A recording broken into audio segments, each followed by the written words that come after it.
Rastros del horror. Me mandaban a enterrarlos, unos 6 o 8 es lo único que sé yo que enterramos ahí, sin saber quién eran. Se conocen cada vez más detalles de las fosas comunes en las que habrían sido enterradas las víctimas de los falsos positivos. Nos acompañará una periodista que ha investigado esta tragedia de nuestra historia reciente. Semana decisiva para la reforma tributaria. Con voces a favor y en contra se inició en las plenarias del Congreso la discusión de esta ley. Esto es una necesidad del aparato productivo. Durante este año, que tuvo vigencia por decisión de la Corte, ha habido una trepada del desempleo al 10.8%.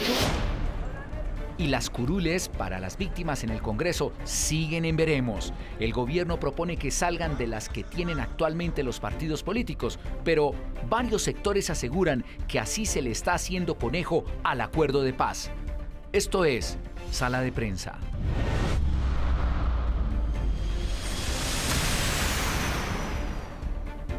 Buenas noches, hoy 16 de diciembre, Margarita, inicio de las novenas navideñas, pero la agenda informativa, como lo veíamos, no es nada navideña. No, no es nada amable y por el contrario, horroriza un poco. Sí, señora, y como usted lo dice, el país está horrorizado. Esa es la palabra que creo que mejor describe lo que ocurre tras conocer los testimonios de varios militares que confesaron dónde enterraron a los civiles de los que hicieron pasar como guerrilleros en los llamados falsos positivos, en esas ejecuciones extrajudiciales. Pues por la Jurisdicción Especial para la Paz, la JEP, adelantó su primera gran exhumación en Dabeiba, Antioquia, en donde las víctimas habían sido mostradas como bajas en combate de la Brigada 11. Aún no es claro cuántas personas están enterradas allí, en el cementerio Las Mercedes. Ahí estamos viendo la diligencia que se cumplió el pasado lunes, pero de acuerdo con los militares serían al menos 45 los cuerpos y los crímenes se habrían cometido entre 2005 y 2007, es decir, hace más de 12 años. Dionisio López es el padre de dos jóvenes que desaparecieron en Dabeiba y que podrían estar ahí en esa fosa, aunque se sabe que han sido llevados cuerpos desde ciudades y lugares más remotos como Medellín. Y más de 10 años después, don Dionisio no pierde la esperanza, al menos, de poder sepultar dignamente los cuerpos de sus seres queridos. La primera me dijeron que la habían cogido y que la habían llevado hasta Tascón y que parece que lo hubieran matado ahí. Bueno, y la otra se la llevaron hasta abajo, más abajo de Mutatá. En una época violenta, había violencia por todos lados. Primero hubo paramilitarismo, luego conflicto de la guerrilla y el ejército, eso era lo que se decía. Traían muertos ahí, yo trabajaba con la administración, me mandaban a enterrarlos, unos 6 o 8 es lo único que sé yo que enterramos ahí, sin saber quién eran, día 3, día 2, 3 y 4 echábamos a un mismo hueco porque no había forma ni tiempo para hacer tantas sepulturas. A todos lo llevaron con la promesa de un trabajo. También me impactó mucho eso de destrozar los cuerpos. O sea, me parece, y sobre todo destrozarlos con el fin de que no los pudieran identificar. Así es, los militares cuentan, por ejemplo, Margarita, que les disparaban en el rostro con un calibre gruesísimo para que no se vieran las caras, para no poderlos identificar. Cada testimonio que se conoce de este caso es cada vez más impactante, más triste saber que esto ocurrió en nuestro país. Es sobrecogedor y además nos trae una realidad que está ahí, sin justicia para los familiares de las víctimas y que al país se le va olvidando. Sí, ha habido algunas condenas, pero pues aún falta conocer muchísimo de la verdad que ocurrió en este caso de los llamados falsos positivos. Para hablar sobre este tema, precisamente nos acompaña Gloria Castrillón. Ella es la directora editorial de Colombia 2020, la campaña periodística y pedagógica del diario El Espectador. Gloria, hola. Ustedes acompañaron a la JEP en esa triste diligencia de visita a Dabeiba. ¿Qué fue lo que vieron y lo que encontraron? Pues, cordial saludo a los colegas del canal Caracol. Pues sí, nos encontramos con el horror y con la tristeza, pero también un poco con la esperanza. Déjenme decirles que, pues a pesar de que el país viene hablando de este tema, de los jóvenes civiles que fueron muertos para ser pasados como guerrilleros en combate con ese nombre de falsos positivos, pues a veces al país, como ustedes lo estaban diciendo, se nos olvida que eso sucedió, de tal manera que este procedimiento de la JEP lo que hizo fue recordarnos que ese dolor existe allí, que están enterrados cientos, miles de civiles, todavía no sabemos cuántos, en fosas comunes, en cementerios, en fincas y no sabemos en qué otros lugares del país.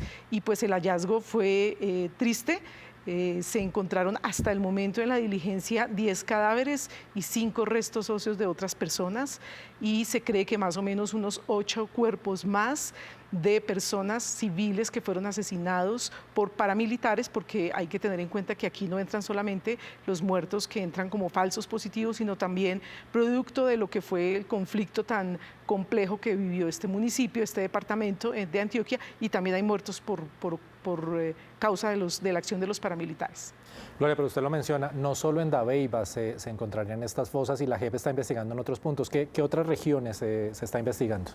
Pues bueno, la JEP ha emitido medidas cautelares en 16 puntos del país. Esas medidas cautelares significa que está poniendo sobre aviso a las autoridades y a la sociedad colombiana para que cuiden y preserven estos lugares. Estos lugares están ubicados en San Onofre, Ituango, en Medellín, en Lebrija, en San Vicente de Chucurí y Aguachica. 16 puntos que son cementerios, pero no solamente eso, también está La Escombrera en Medellín como uno de los sitios. Hidroituango también es otro de los sitios que la JEP ha dicho hay que preservar, porque allí hay restos humanos de personas que fueron enterradas como NNs o no identificadas, y que es un deber del Estado ubicarlas, identificarlas y entregarlas dignamente a sus familias. Muy lamentable, Gloria. ¿Por qué es relevante y sobre todo por qué es tan necesario que el país conozca la verdad sobre este trágico episodio? Pues porque yo creo que durante muchos años el país estuvo en la etapa de negación, pero más que el país, las autoridades y los responsables. Y creo que incluso hoy hay todavía personas que se atreven a decir que esto no sucedió y que es una campaña de desprestigio contra las fuerzas militares. Y yo lo que creo es que esto lo que nos recuerda que sí, nos recuerda que efectivamente sucedió, que hay muchos lugares como Dabeiba, que a lo mejor Dabeiba no es el cementerio más grande o más numeroso en cuerpos de falsos positivos. Por ejemplo, yo recordaba hace poco una historia que hice en Cincé, Sucre, y esa nota fue de hace 7 años y fue un pueblo al que se le desbordó fue de tal magnitud el tema de los falsos positivos que se desbordó el tema del cementerio y ya no pudieron enterrar más. Tuvieron que pedirle al coronel de la unidad militar que los mandaran a otros lugares, porque ya en Cincé el cementerio no daba abasto para seguir enterrando a estos jóvenes que eran entregados por los militares como supuestas bajas en combate. Gloria, ¿qué puede seguir en este proceso? Es decir, se identifican estos cuerpos o se intenta identificar estos cuerpos, entregarlo a sus familiares, pero ¿qué puede pasar con los responsables de estas ejecuciones? Bueno, hay que recordar que varios de ellos, la gran mayoría de los que están acudiendo a la JEP, ya tienen sentencias en algunos casos de la justicia ordinaria. ¿Qué era lo que no había logrado hacer ni la justicia ordinaria ni la justicia penal militar, o no ha logrado hasta ahora? Primero, procesar a todos los responsables y sobre todo los de más alto rango. Y segundo, lo que no se había logrado hasta ahora, y lo está comprobando la JEP, es encontrar a los cuerpos, entregarlos, identificarlos y entregárselos a sus familias. Hay que reconocer que este es un procedimiento bastante dispendioso. La identificación de estos cadáveres puede tardar meses o incluso años, pero yo creo que es el primer paso para empezar a encontrar a esas personas y no dudemos en ningún minuto que la gente va a llegar a Dabeiba. Muchas personas van a llegar, papás, mamás, familiares, a buscar a sus seres queridos, y eso va a suceder en cada uno de los lugares donde la JEP vaya a hacer estos procedimientos, y pues tenemos que prepararnos para seguir conociendo el horror, pero también para ojalá darle un alivio a esas personas, a esas familias. Gloria, sobre esos plazos en el tiempo que usted menciona, puede tomar mucho tiempo, incluso años, pero las diligencias en específico, las diligencias que están ocurriendo en Dabeiba y en esos 16 puntos que usted menciona, ¿cuánto tiempo van a tardar o hasta cuánto se espera que se extiendan? ¿Unos cuantos meses? ¿Cómo es el cronograma de este trabajo que está haciendo la JEP? Bueno, pues así como cronograma nosotros no conocemos, seguramente la JEP lo tiene, pero no lo ha dado a conocer. Lo que sabemos son estos 16 lugares que preliminarmente tienen estas medidas cautelares. Este es el primero de varios de estos procedimientos. Seguramente vendrán varios en estos lugares y muy seguramente la JEP tenga que emitir medidas cautelares sobre otros sitios más. Como les venía contando y reportajes periodísticos lo han mostrado a lo largo del país, hay muchos otros sitios en Colombia que tienen estas características turísticas donde puede haber fosas comunes o sitios donde hay cuerpos sin identificar. Así que no tenemos un cronograma, supongo que la JEP tal vez sí lo tenga, pero nos tenemos que preparar para meses y años. Recordemos que la JEP tiene hasta 15 años para operar y la unidad de búsqueda de personas dadas por desaparecidas por cuenta del conflicto tiene 20 años y muy seguramente ese tiempo, como lo han dicho los responsables de estas entidades, no sea suficiente para encontrarlos a todos, pero pues con que se haga un esfuerzo grande para encontrar a la mayor cantidad, pues sería bastante loable su labor. Pues Gloria, muchas gracias. Seguiremos muy atentos a los artículos que ustedes hacen en Colombia 2020 sobre esta realidad también. Muchas gracias. Y Margarita, pues es necesario para el país, como lo dice Gloria, pero también para estas familias, para cerrar el duelo de jóvenes que están desaparecidos, jóvenes muy jóvenes que están desaparecidos desde hace más de una década, no han podido saber ni siquiera dónde murieron, cómo murieron y si están enterrados en algún sitio. Como sabemos, ese es el gran drama de las desapariciones forzadas en el conflicto, porque además de los crímenes de asesinatos en los que la gente tuvo alguna certeza de lo que ocurrió, el dolor de la injusticia de lo que pasó, no es comparable con la incertidumbre de aquellos que no saben qué pasó con sus seres queridos. Sí, señora, es momento de hacer una pausa. Pero cuando regresemos, hablaremos de la reforma tributaria que empezó a discutirse en las plenarias de Cámara y Senado.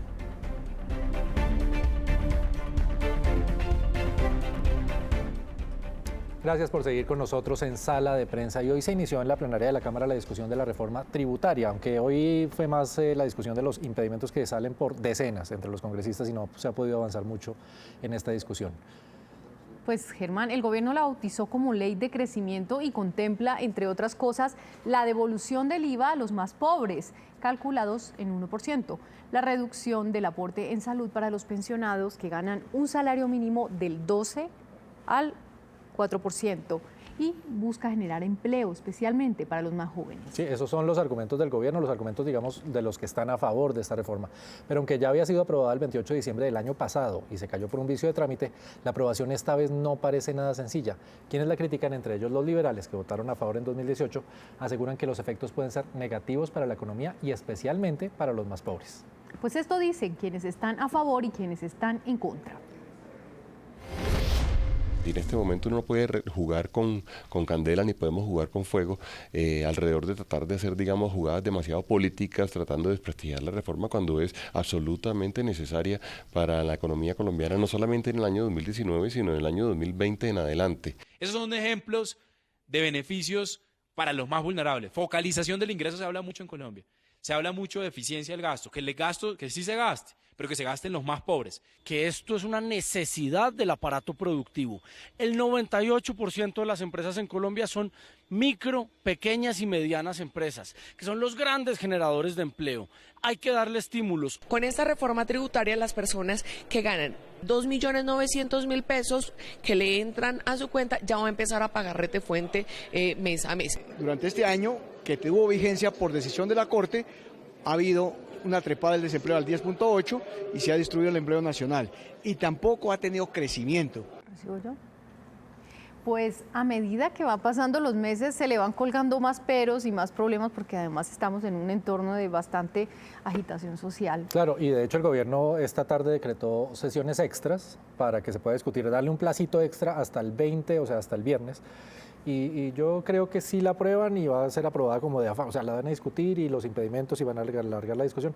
Al final yo creo que sí la terminan aprobando, pero al final, a pupitrazo y sin mayores discusiones de fondo, vamos a ver qué pasa. Ya veremos si su pronóstico acierta, pero para analizar la noticia nos acompaña Héctor Hernández, director de la agencia de noticias Primera Página.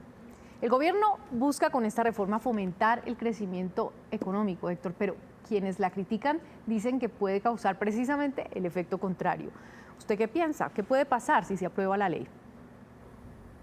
No, yo creo que si se llega a aprobar la ley de financiamiento 2.0, en materia de crecimiento, yo creo que va a seguir el crecimiento, dado que ya hay un ejemplo, ya hay una vivencia que fue en el 2019, o sea, en el año que está terminando.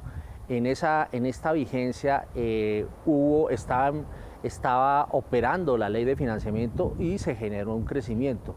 Luego yo creería que si se repite la dosis, no tendría por qué haber problemas en materia de aumento del crecimiento económico en el país. Héctor, y miremos el otro escenario. Si no se aprueba esta reforma, ¿los efectos serían tan negativos como los plantea el gobierno?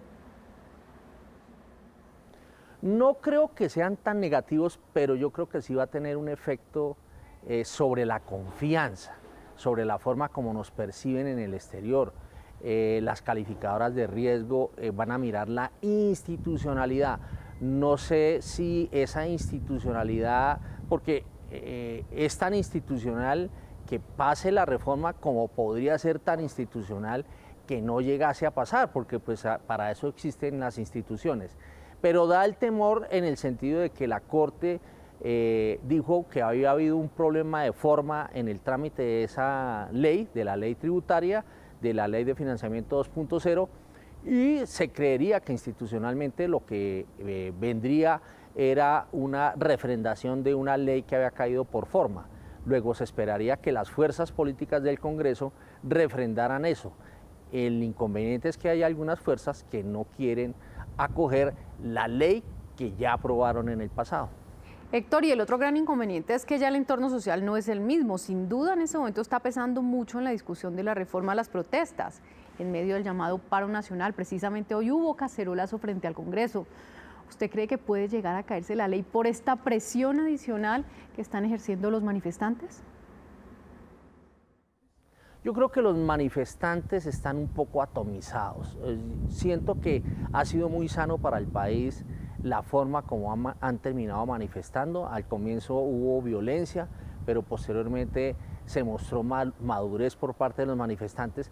Pero como están pidiendo de todo y hay muchas fuerzas que participan ahí, a veces falta como un ordenamiento de esa voz de protesta de los manifestantes.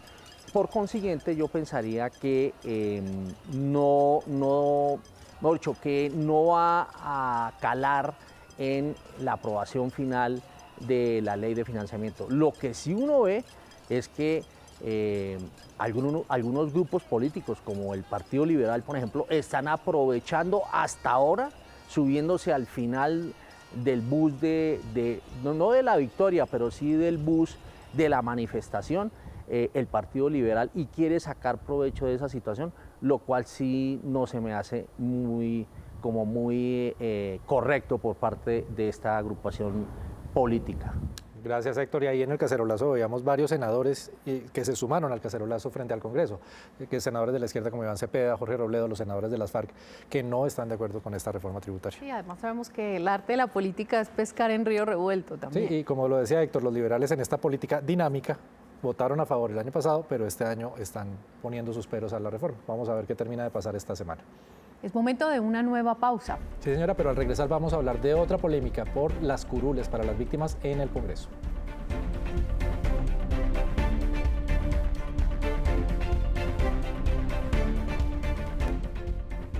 Seguimos en Sala de Prensa, Margarita. Sí, señor, las 16 curules. Vamos a hablar, seguimos hablando de Congreso, pero de un tema muy distinto. Bien diferente. Las 16 curules para las víctimas en el Congreso que contemplaba el acuerdo de paz entre el gobierno y las FARC, pues son motivo de una nueva polémica. Sí, señora, porque el fin de semana el presidente Duque propuso que esos espacios deberían ser abiertos por los partidos políticos, es decir, que ocupen curules que ya tienen algunos de esos partidos. Pero esa idea no cayó nada bien entre quienes quieren que se creen esas curules de cero. Escuchemos las voces de unos y de otros. Todas las fuerzas políticas también puedan presentar candidaturas que respondan a atender a esas verdaderas víctimas y que las verdaderas víctimas tengan esos espacios de representación. No se trata ni de crecer el Congreso, además se trata de que sean víctimas, que hagan parte de ella la fuerza pública y, en tercer lugar, que sean avalados por los partidos políticos. Yo creo que eso es una nueva burla a este aspecto fundamental del acuerdo de paz. El gobierno lo que tiene y el presidente es que sancionar y promulgar ese acto legislativo que fue debidamente aprobado por el Congreso. Las víctimas tienen derecho y ya tienen sus curules. Si el presidente quiere hacer un gesto positivo, qué noble sería que promulgara las curules y dejara de oponerse en las Cortes. Bueno, pues para hablar de esta polémica nos acompaña Héctor Riveros, él es analista de Blue Radio. Héctor, ¿usted qué opina de la propuesta del gobierno de que las curules para las víctimas salgan de las que ya tienen los partidos políticos en el Congreso? Es una propuesta inconveniente, inoportuna y tramposa con el acuerdo suscrito con la guerrilla de las FARC que permitió la desmovilización y el desarme de miles de guerrilleros. Es inconveniente porque obviamente no tiene viabilidad política.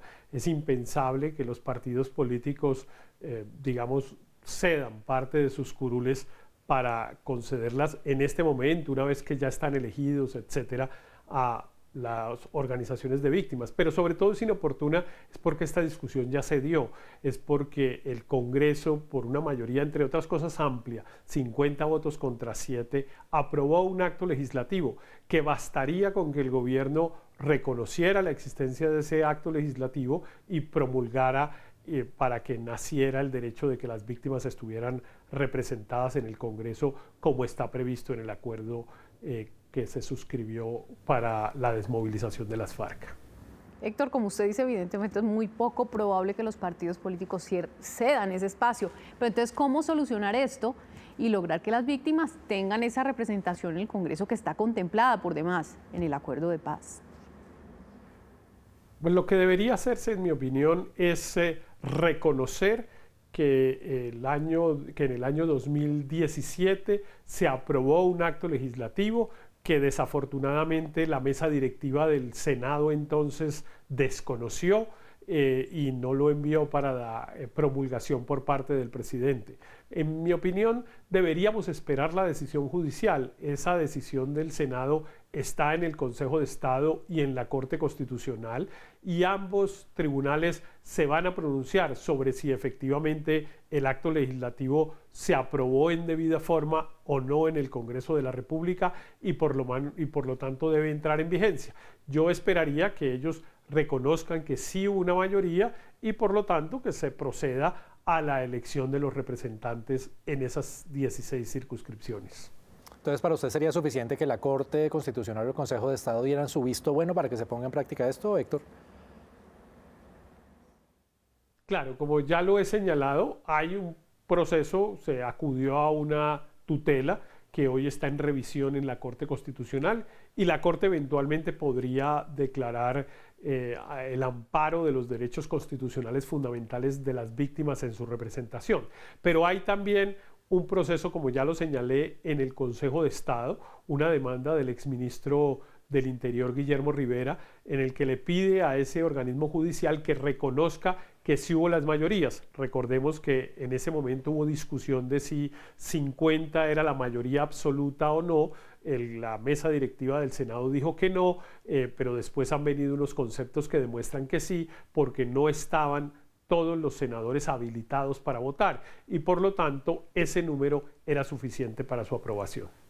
Gracias, Héctor. Y estaba revisando la fecha de la firma de la paz, Margarita. Septiembre de 2016, ya llevamos más de 3 años en esta discusión. Claro, pasó por el Congreso luego, la reglamentación de cada uno de los puntos, pero ya son 3 años y no hemos logrado que se den estas curules. Sí, y muchas otras cosas más de los acuerdos que están todavía por implementarse. Y que hacen parte, de hecho, de las protestas y las manifestaciones. La gente, uno de los puntos que piden los manifestantes es que se concrete el acuerdo de paz que falta por definir en muchos de los puntos. Y que le pongan el acelerador, sobre todo. Sí, señora, y con esta agenda noticiosa bastante cargada hoy lunes, nos despedimos de esta noche, Margarita, en Sala de Prensa. Que tengan un buen inicio de novena navideña, que disfruten con sus familias estos 9 días de recogimiento, de oración, de tradición colombiana también. Y esperemos que con mejores noticias. Muy buenas noches.